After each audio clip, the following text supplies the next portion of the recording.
La Macedonia, paese situato a cavallo del fiume Axios, odierno Vardar, era una terra costituita principalmente da montagne e che si estendeva a nord della Tessaglia, confinando a occidente con Illiria ed Epiro, a oriente con la Tracia e a sud con il Mar Tracico, nelle cui acque si affacciavano le tre tipiche propaggini della penisola calcidica. Rispetto alla Grecia centrale, la Macedonia era abitata sostanzialmente da contadini e pastori, nonostante l'etnia rimandasse alla stessa stirpe dei Greci. Tale è la tesi sostenuta da alcuni storici moderni fino a qualche tempo fa, ritenendo appunto che i Macedoni fossero di stirpe greca, laddove altri cercavano di avvicinarli maggiormente agli Illiri, discussione che ha dato origine ad una questione di non semplice soluzione, a causa dello scarso materiale a nostra disposizione, soprattutto linguistico, su cui poter basare una teoria precisa. Tuttavia, in conseguenza della specifica morfologia del territorio, per lungo tempo la Macedonia era rimasta isolata dal resto del mondo greco.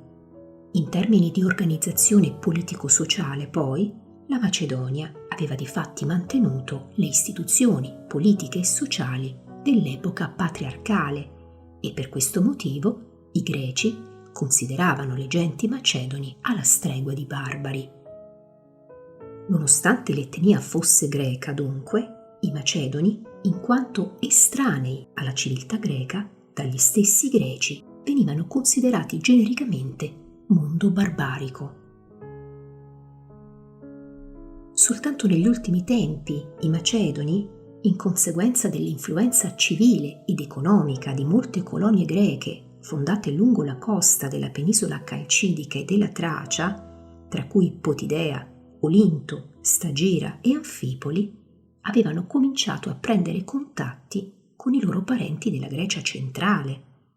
aspetto che ha indotto alcuni studiosi moderni a paragonare, sulla base di tale affinità tra stirpe macedone e greca, la successiva conquista della Grecia da parte della Macedonia come un'operazione di unificazione politico-territoriale che presenterebbe aspetti comuni e similari alla moderna unificazione del Regno d'Italia da parte del Piemonte, oppure della Germania da parte di Bismarck e della Prussia. I principali monarchi macedoni prima di Filippo e di suo figlio Alessandro furono Perdicca I, noto fondatore della dinastia degli Argeadi, vissuto, stando almeno alla testimonianza di Erodoto, intorno al 700 a.C., e Archelao, che scelse come capitale della Macedonia la città di Pella, favorendo l'incivilimento del paese e accogliendo presso la corte il poeta tragico Euripide e il pittore Zeusi. Durante le guerre persiane, la Macedonia era stata costretta a riconoscere la sovranità della Persia e nel corso della lunghissima guerra del Peloponneso, preoccupata per l'espansione della potenza ateniese nella Calcidica e nella Tracia, la Macedonia aveva parteggiato quasi sempre per Sparta, laddove ai tempi dell'egemonia tebana i macedoni si erano invece prontamente schierati con Tebe contro il tiranno Alessandro di Fere.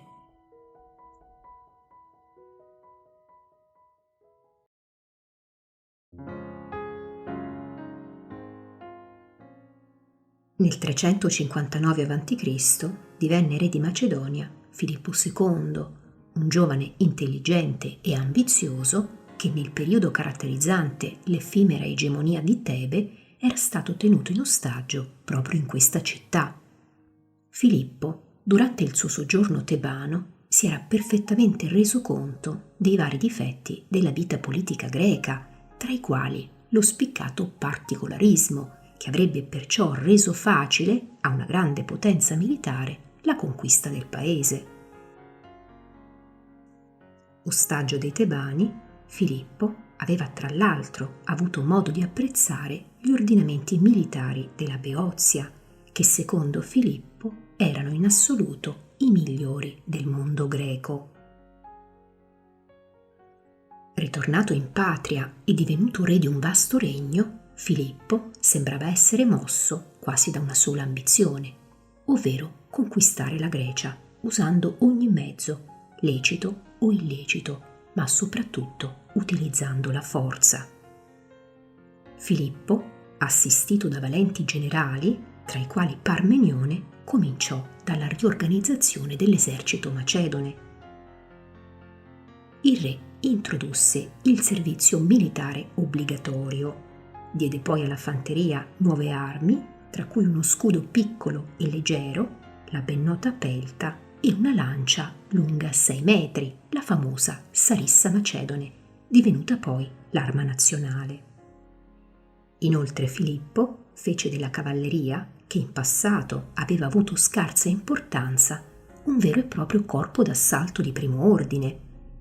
e per finire creò come unità di combattimento, ispirato dal modello tebano, la cosiddetta falange macedone, composta da 9.000 uomini disposti su 5 file, i quali, puntando in prima linea tutte le loro sarisse verso il nemico, formavano una selva impenetrabile di punte minacciose e aguzze.